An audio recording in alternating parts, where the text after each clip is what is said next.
The Empire had ruled the stars for 3,000 years. They had conquered 37 different species across the galaxy. Their method was always the same. Find the enemy's best warriors, kill them first, watch everyone else give up and surrender. Commander stood on the bridge of his flagship and looked at the blue planet below. Earth. The humans lived there. His scouts had studied them for 2 years before the invasion.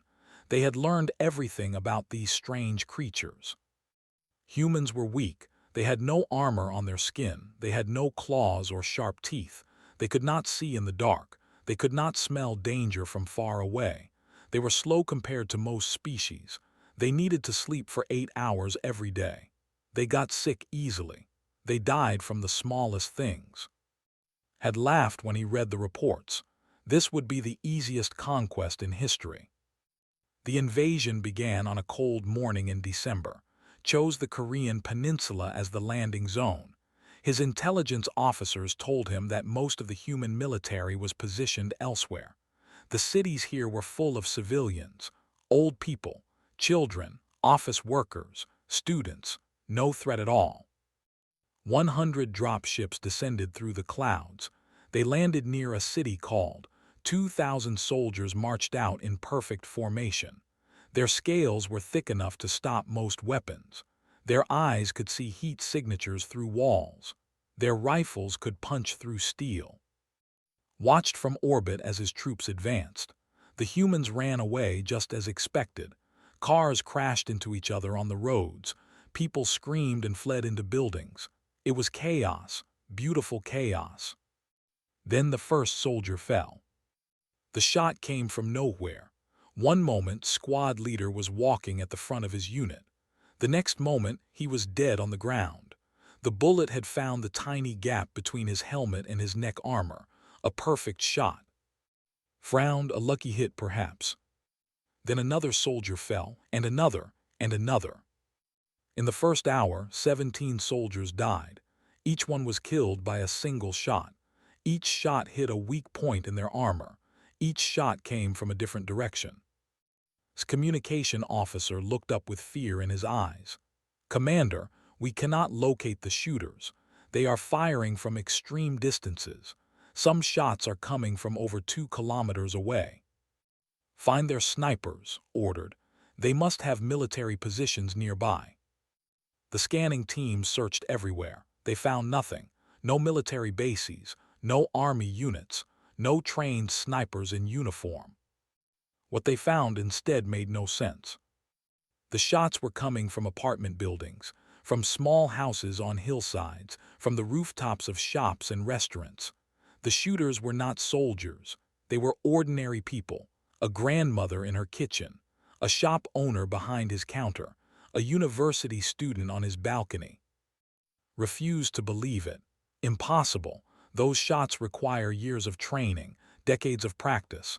Only elite warriors can shoot like that. His officer shook his head.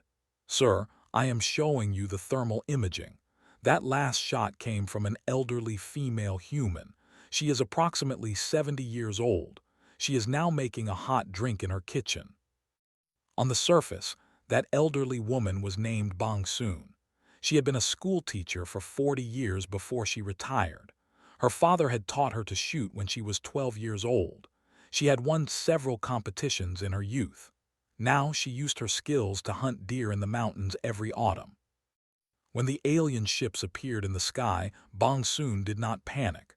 She went to her closet and took out her rifle. It was old but well-maintained. She had cleaned it just last week. She opened her window.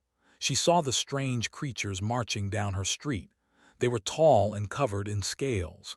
They carried weapons she did not recognize. They looked like monsters from a movie. Bong Soon was not afraid. She had lived through hard times before. She had raised 3 children alone after her husband died. She had survived illness and poverty and loss. She was not going to let these things hurt her neighbors. She lined up her first shot. The creature in front was clearly the leader. He was pointing and giving orders. Bong Soon aimed for the small gap where his armor met his helmet. It was a difficult shot. The distance was about 800 meters. She breathed out slowly. She squeezed the trigger. The leader fell. Bong Soon moved to a different window and waited. When another creature moved into the open, she shot it too. Then she went to her kitchen and made herself some tea. Her hands were perfectly steady. 3 kilometers away, a man named watched the aliens from his convenience store. He was 45 years old. He had served in the military when he was young, but that was 20 years ago. Now he sold snacks and drinks to high school students, but had never stopped practicing. He went to the shooting range every Sunday. It was his hobby, his way of relaxing. He was not the best shooter in his club, but he was good enough. He took his rifle from behind the counter. He had bought it legally 5 years ago. It was expensive, but worth every penny. He climbed to the roof of his building and lay down flat. From here, he could see the main road. The aliens were regrouping after losing their leader. They did not know where the shots were coming from. They were confused and scared. Smiled good, they should be scared. He started shooting. One alien fell, then another. He did not rush. He took his time with each shot. When the aliens tried to find him, he moved to a different position. He knew this city. He had lived here his whole life. He knew every rooftop and every alley. By sunset, the advance had completely stopped. They had lost over 200 soldiers. They had not captured a single building. Commander stared at the reports in disbelief. His mighty army had been stopped by old women and shopkeepers, by students and office workers, by people who had never worn a military uniform in their lives.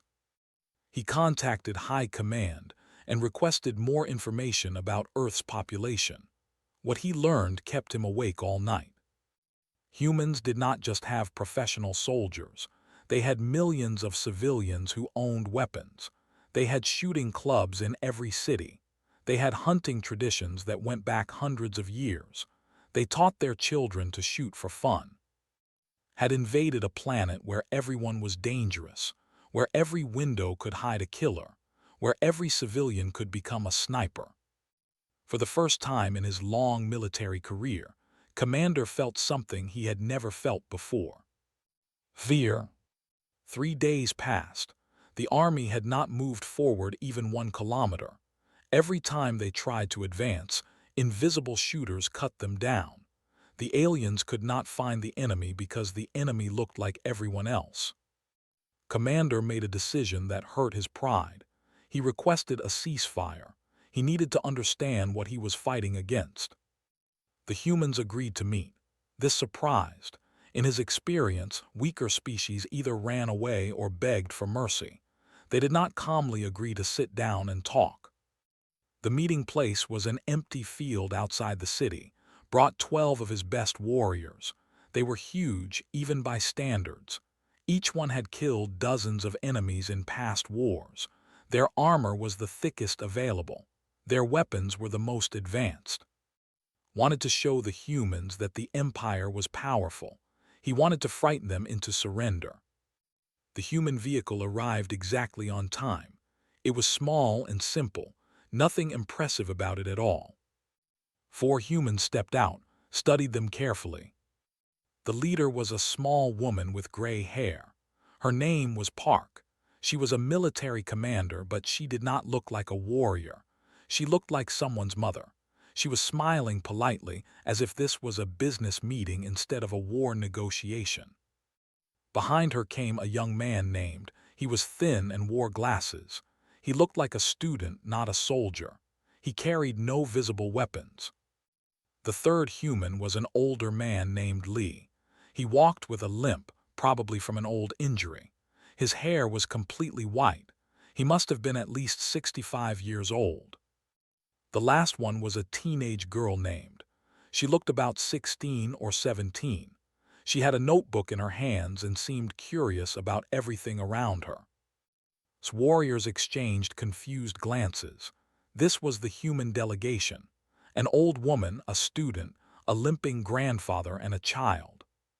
Spoke through his translator device. I am commander of the 3rd Armada. I wish to discuss the terms of your surrender." Park's smile did not change. "Thank you for meeting with us, Commander, but I think there may be some confusion. We are not here to surrender." "Then why are you here?" "To accept your surrender, of course." Scales turned dark red with anger. His warriors growled and stepped forward, but Park did not move. She did not even blink. "Commander," she said calmly, "you have lost over 400 soldiers in 3 days. You have not gained any ground. You have not captured any humans. Your army is stuck in the same place it landed. I would say that you are losing this war." Controlled his anger. He needed information more than he needed to punish this woman's disrespect. "I want to understand something," he said. "Our scans show that your professional military is hundreds of kilometers away. We detect no military bases near here, no army units, no trained snipers, yet my soldiers are being killed by expert marksmen. Explain this." Park nodded. "That is a fair question. The answer is simple. We do not have military snipers positioned here." "Then who is killing my soldiers?" "The people who live here, the residents of this city." Shook his head. "Your special forces are disguised as civilians." "No, Commander, they are civilians. Real civilians. The woman who killed your lieutenant yesterday morning was a retired schoolteacher. She is 70 years old. The man who eliminated your scout team was a convenience store owner. The young person who shot 3 of your officers was a high school student." His 4 eyes blinked rapidly. "You expect me to believe that ordinary citizens can shoot like elite warriors?" The young man spoke for the first time. His voice was soft and polite. "Commander, may I explain something? I am a university student. I study Korean literature. I write poetry in my free time. I have never been in the military. Last Tuesday, I shot one of your soldiers from 2.3 kilometers away. I did it to protect my mother and sister." "That is impossible," said. "A shot at that distance requires military training, years of practice, specialized equipment." Shrugged. "I have been shooting since I was 8 years old. My father taught me. His father taught him it is just something we do, a hobby." "A hobby," repeated. The word felt strange in his mouth. The old man Lee chuckled. "Commander, I am 68 years old. My knees hurt when it rains. I take medicine for my blood pressure. But last week I hit 7 of your soldiers without missing once. My grandson recorded it on his phone. It has 2 million views on the internet now." The teenage girl raised her hand like she was in a classroom. "Excuse me, sir. I can give you a demonstration if you want. Pick any target within 2 kilometers. I can hit it. I mean, I am not even that good. My uncle is much better than me. He won a national competition last year." Looked at his warriors. They were supposed to be the most dangerous soldiers in the Empire. Now they looked nervous, afraid. They kept glancing around as if expecting bullets to come from every direction. "How many of your people can shoot like this?" asked. Park thought about it. "On this planet, probably several 100 million. Just in this country, we have millions of registered firearms, thousands of shooting ranges. Hunting is very popular in the countryside. Many families pass down their skills from generation to generation." "Several 100 million," whispered. "That is a rough estimate. The real number might be higher. We do not track everyone who knows how to shoot. It is too common." Felt the ground shifting under his feet. His entire invasion plan was based on the idea that humans had a small military class. Remove them, and the rest would be helpless. But there was no small military class. There was no clear enemy to target. Every human was potentially dangerous. Every window, every rooftop, every hillside could hide a killer. Park's smile finally faded. Her eyes became hard and cold. "Commander, let me be very clear. You have invaded our home. You have killed our people. You have threatened our families. We do not need our professional army to stop you. Our grandmothers can do it. Our students can do it. Our shopkeepers and farmers and office workers can do it." She leaned forward slightly. "We are not soldiers, Commander. We are much worse. We are civilians who are very, very angry, and we never miss." Returned to his ship that night. He did not sleep. He kept thinking about the grandmother who had killed his squad leader, the student who shot from 2 kilometers away, the teenage girl who offered to demonstrate her skills like it was nothing special. He had conquered many worlds. He had faced many enemies, but he had never faced anything like this. He had never faced a planet where everyone was a weapon. Commander sat in his private chamber aboard the flagship. He had ordered his intelligence officers to bring him everything, every piece of information about humans and their weapons, every record of their history, every detail about their culture of violence. What he learned over the next 12 hours changed the way he thought about this species forever. Humans had been killing each other for thousands of years. This was not unusual. Most species had wars in their history. What was unusual was how humans killed each other. They had started with simple weapons, sticks and stones. Then they made spears and bows. They learned to throw objects with great accuracy. They practiced until they could hit targets from far away. Then they invented guns. The first guns were simple and inaccurate, but humans were never satisfied with simple. They kept improving. They made guns that could shoot farther, guns that could shoot faster, guns that could hit targets that were barely visible. By the time humans reached their 20th century, they had created weapons that could kill from over 1,000 meters away. By the 21st century, skilled shooters could hit targets from 3 or 4 kilometers. Read about something called sniper rifles. These were weapons designed for one purpose only: to kill a single target from extreme distance with a single shot. Humans had entire military units dedicated to this art, but more disturbing was that civilians could buy similar weapons legally. "They sell these weapons in stores?" asked his officer. "Yes, Commander. In many human nations, citizens can purchase precision rifles with minimal restrictions. They use them for hunting animals, or for sport." Sport. Yes, humans compete to see who can hit targets from the farthest distance. They have competitions. They give prizes. Children participate. Stared at the screen showing a human shooting range. Rows of humans lay on the ground aiming at distant targets. Some of them were very young. Some were very old. Men and women side by side.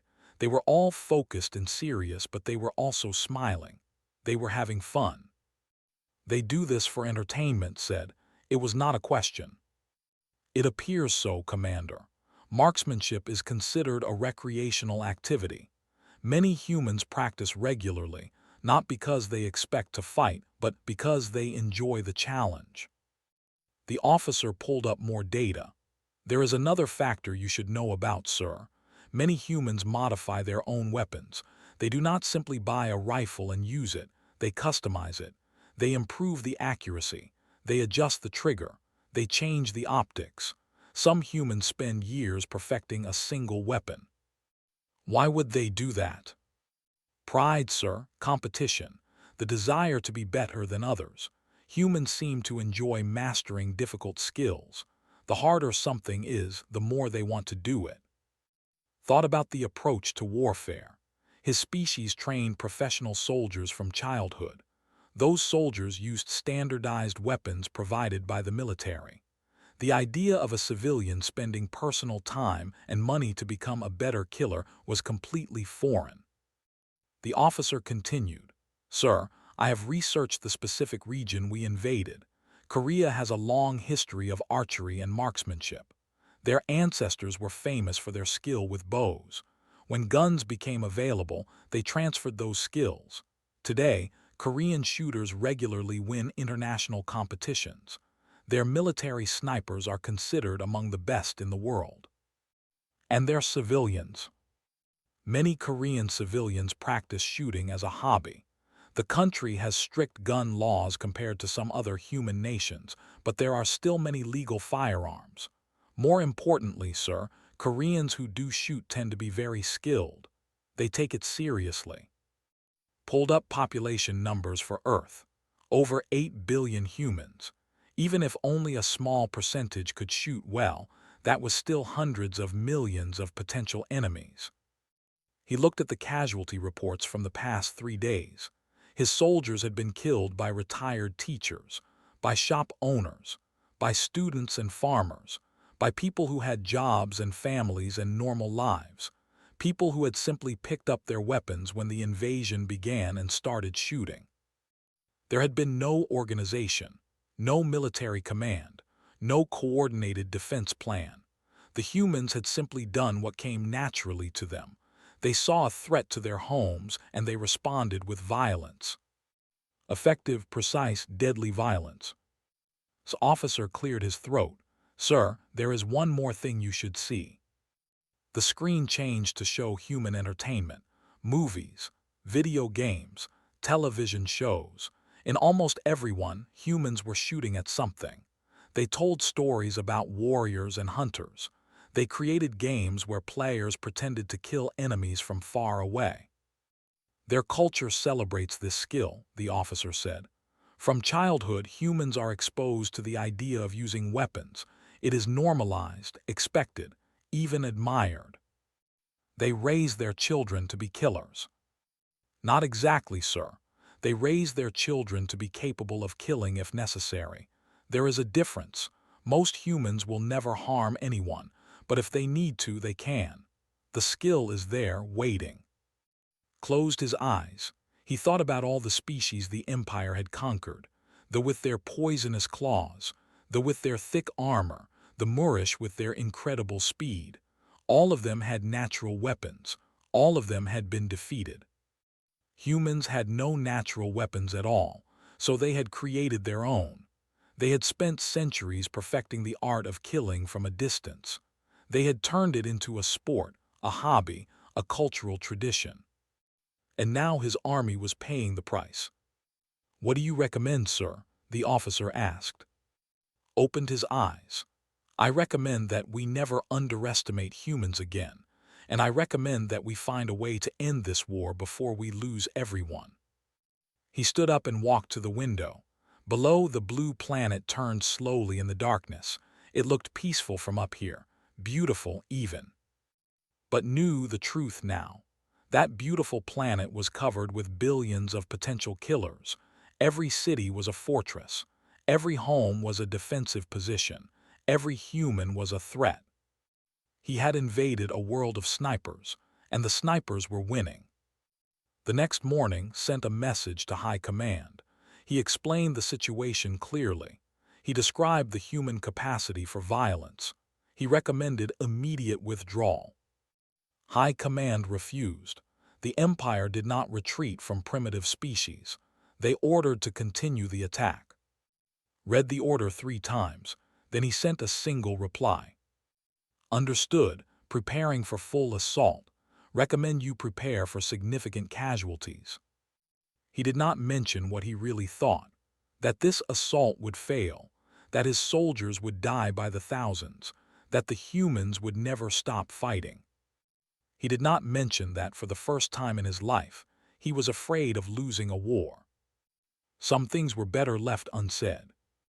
High Command sent 50,000 more soldiers. They sent heavy armor and air support. They sent the best weapons the Empire had ever created. Commander was ordered to push forward and capture the coastal city of. The assault began at dawn, filled the sky like a swarm of insects. Tanks rolled across the countryside. Soldiers marched in endless rows. It was the largest military operation in history against a single target. Watched from his command ship, he had done everything correctly. He had overwhelming numbers. He had superior technology. He had complete control of the skis. None of it mattered. The humans had done something had never seen before. They had organized their defense not through military command, but through their communication networks. They used something called social media. Regular people shared information instantly. They posted locations of troops. They shared techniques for fighting back. They coordinated without any official leadership. It was chaos, beautiful, deadly chaos. The first surprise came from a farm outside the city. An old man named Gong had lived there for 50 years. He grew vegetables and raised chickens. He had never been in the military. He was 73 years old and his back hurt most mornings. But Gong had been hunting since he was a boy.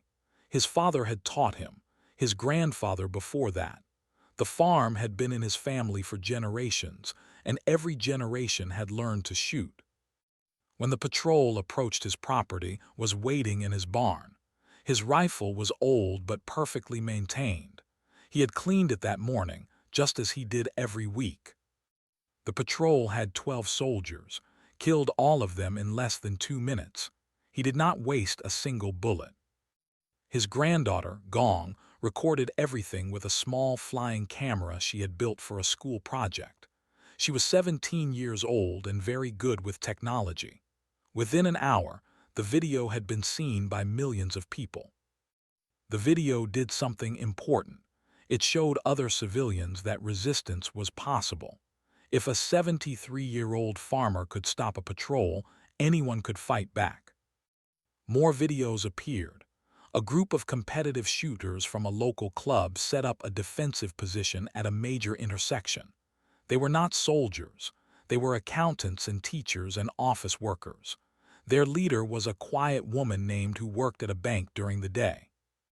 Organized her team with calm precision. They set up overlapping fields of fire. They rotated shifts so everyone could rest and eat. They communicated through hand signals and phone messages. They turned a simple intersection into a killing ground. For 3 days, no soldier crossed that intersection alive. The defenders became famous. People called them the intersection angels, gave interviews to news programs while lying in her shooting position. She spoke softly and politely, as if discussing the weather. "We are just doing our duty," she said. "This is our city, these are our streets, we will not let them pass." A reporter asked how many enemies she had personally killed, thought about it for a moment. "I stopped counting after 50, she said. It seemed impolite to keep track. The assault stalled. Every block was a battle. Every building was a fortress. The aliens had thermal imaging and advanced sensors, but the humans knew their own city. They moved through back alleys and underground passages. They appeared, fired their shots, and disappeared. The most famous defender was a man named. He had been an Olympic athlete many years ago. He had won medals for his country. Then he had retired and opened a small restaurant. When the invasion began, went to his storage room and took out his old competition rifle. He had not used it in years, but he had never forgotten his training. His first shot killed an officer from 2.8 kilometers away. The aliens thought it must be a machine. No living creature could shoot that accurately. They were wrong. Set up position on a tall building near the coast. From there he could see almost the entire battlefield. He worked methodically, choosing his targets with care. Officers first, then communication specialists, then anyone who seemed to be giving orders. The soldiers started calling him the Ghost. They believed he was some kind of supernatural being. They did not know he was a 55-year-old man who had bad knees and needed reading glasses. By the 5th day, the advance had completely stopped. They controlled a small area near their landing zone, but they could not move forward. Every attempt cost them hundreds of soldiers. Commander looked at the casualty reports and felt sick. He had lost over 8,000 soldiers, 8,000 of his best warriors, killed by people who had never worn a uniform, by grandparents and teenagers and restaurant owners.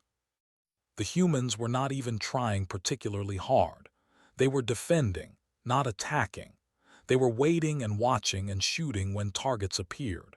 They ate meals and took naps and chatted with their neighbors between fights. For them, this was not a desperate last stand. It was just something that needed to be done, like cleaning the house or going to work. They were protecting their homes, and they would keep protecting them until the threat was gone. Contacted High Command again. His report was simple and honest. We cannot win this war. We cannot capture even one city. Their entire population is fighting us. For every civilian we kill, 10 more pick up weapons. They do not surrender. They do not run. They do not negotiate. They just keep shooting. High Command was silent for a long time. Then they asked the question had been dreading. What do you recommend? Looked out at the planet below. He thought about his soldiers dying in the streets.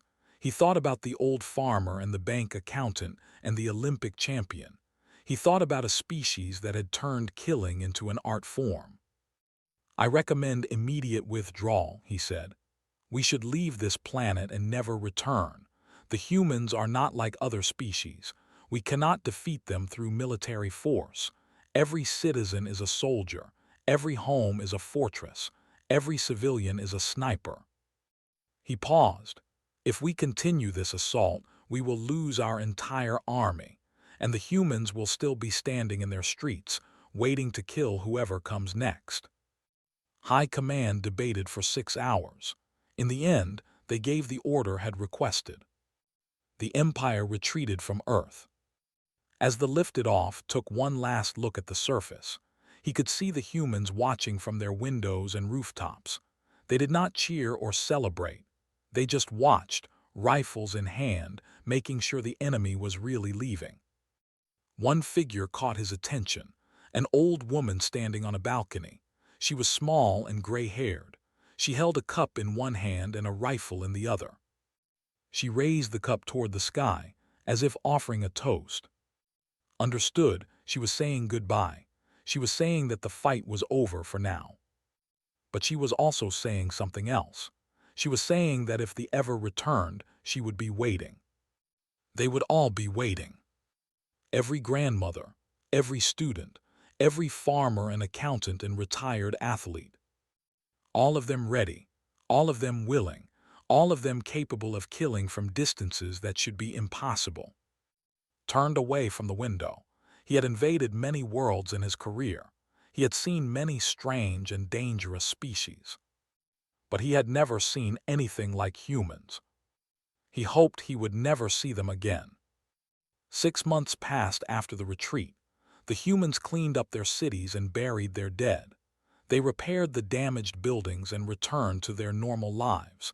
The invasion became a story people told over dinner, a memory that would be passed down to future generations. But the galaxy had not forgotten. Word spread quickly among the stars. The mighty empire had invaded Earth. The mighty empire had been defeated, not by a great army or a powerful fleet, by civilians, by ordinary people with simple weapons and extraordinary skill. The other species of the galaxy watched the recordings with disbelief. They saw the grandmother shooting from her kitchen window. They saw the student hitting targets from kilometers away. They saw the retired athlete picking off enemies like he was doing target practice. They saw humans doing what no other species could do, fighting back without military training, defending their homes without official organization, killing with a casual efficiency that was both impressive and terrifying. The Empire sent a new delegation to Earth, not a military force this time, a diplomatic mission. The meeting was held in Seoul, the largest city in Korea. General Park represented the human side. She was no longer just a military commander. She had become a symbol of human resistance. The woman who had smiled at Commander and told him her grandmothers were enough to stop his army. Beside her sat some of the civilians who had become legends. The grandmother Bong Soon, who had killed 17 soldiers from her apartment. The university student who had made the impossible shot to protect his family. The farmer Gong, who had stopped an entire patrol by himself. The accountant, who had held an intersection for 3 days. The retired athlete, who the still called the ghost. They looked ordinary, that was the disturbing part. They looked like any group of people you might see on a street, old and young, men and women, nothing special about their appearance at all. But everyone in the galaxy, now knew what they could do. The ambassador was named. He was a diplomat, not a soldier. He had spent his whole career negotiating with conquered species. He had never negotiated with a species that had won. He looked at the humans sitting across the table. He looked at the grandmother sipping her tea. He looked at the student checking his phone. He looked at the farmer examining the ceiling with curiosity. "We have conquered many species," began. "We have faced creatures with natural weapons that terrified us, claws that could cut through metal, poison that could kill in seconds, speed that made them almost invisible." He paused. "None of them frightened us as much as you do." General Park tilted her head. "Why is that?" "Because you have no natural weapons at all. You are soft and slow and fragile. Yet you stopped our entire army. You killed thousands of our best soldiers. You did it with tools you made yourselves, using skills you learned for fun." He leaned forward. "Other species are dangerous because of what they are. You are dangerous because of what you choose to be. That is much more terrifying." The grandmother, Bongsoon, set down her teacup. Her voice was gentle, like a teacher speaking to a student. "Ambassador, we did not want to fight. We are not warriors. We are teachers and farmers and shop owners. We have families and jobs and normal lives. We would rather live in peace." She looked directly at him. Her eyes were calm but hard. "But when you attacked our home, we defended it. That is what humans do. We protect the things we love. We protect our children and our neighbors and our communities. If that makes us terrifying, then perhaps you should not have given us a reason to fight."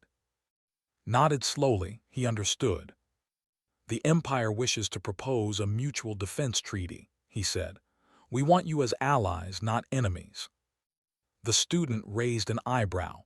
"You invaded us, you killed our people, now you want to be friends." "Yes, because we have learned something important. Every species the Empire has conquered was limited by their biology. They could only fight with the weapons nature gave them. But humans are different. You create your own weapons. You improve them constantly. You pass your skills from generation to generation." He gestured toward the window, where the city stretched to the horizon. "Any one of those buildings could hold a shooter capable of killing from extreme distance. Any of those people walking on the street could be a deadly marksman. We cannot fight a population like that. No one can."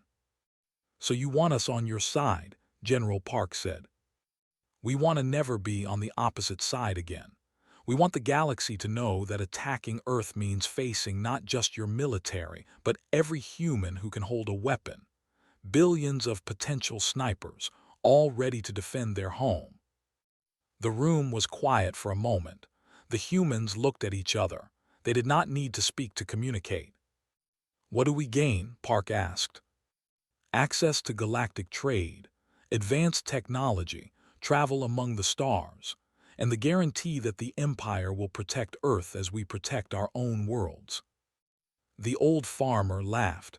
"You want to protect us. We do not need your protection." "No," admitted. "You do not. That is why we are asking, not demanding. We are offering partnership, not control. We want allies who can stand beside us, not subjects who kneel before us."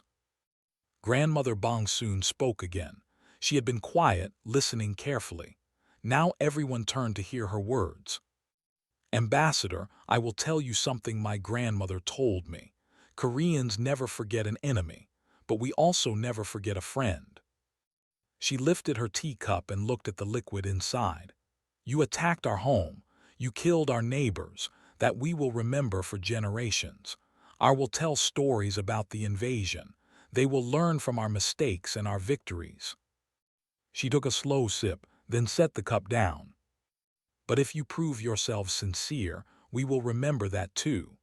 Koreans know how to hold grudges, but we also know how to build friendships.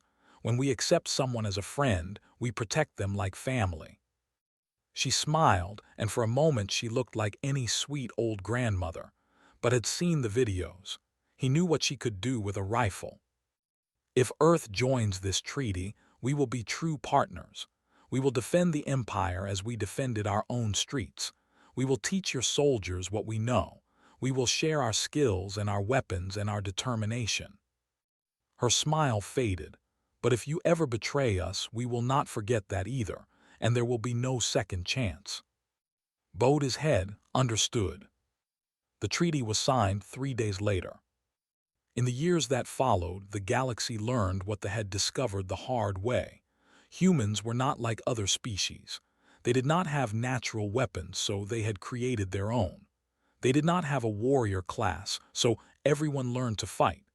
They did not depend on instinct, so they trained and practiced until their skills were perfect. Human soldiers joined fleets as advisors and specialists. Human weapons spread throughout the galaxy. Human training methods became standard in a dozen armies. And everywhere humans went, other species watched them with a mixture of respect and fear. These soft, slow, fragile creatures were the most dangerous beings in known space, not because of what nature had given them, but because of what they had given themselves. General Park retired 5 years after the treaty. She spent her final years teaching at a military academy, training the next generation of human defenders. In her office, she kept a single photograph. It showed the human delegation at the treaty signing, the grandmother and the student and the farmer and all the others who had stopped an empire. Underneath the photograph was a small plaque with words that became famous throughout the galaxy. "They asked which human is your sniper. We pointed at our civilians. They never believed us. They should have." The grandmother Bong Soon lived another 20 years. She never stopped practicing with her rifle. Every Sunday, she went to the range and fired 100 rounds. She said it kept her hands steady and her mind sharp. When she finally passed away at 93, her funeral was attended by thousands of people. Humans and aliens alike came to pay their respects to the woman who had become a symbol. Her rifle was placed in a museum. Visitors from across the galaxy came to see it. They stared at the simple weapon and tried to understand how an old woman with a piece of metal and wood had helped defeat the mightiest military force in the known universe. The answer was simple, but hard for many species to accept. She was human, and humans never miss. At least not when it matters.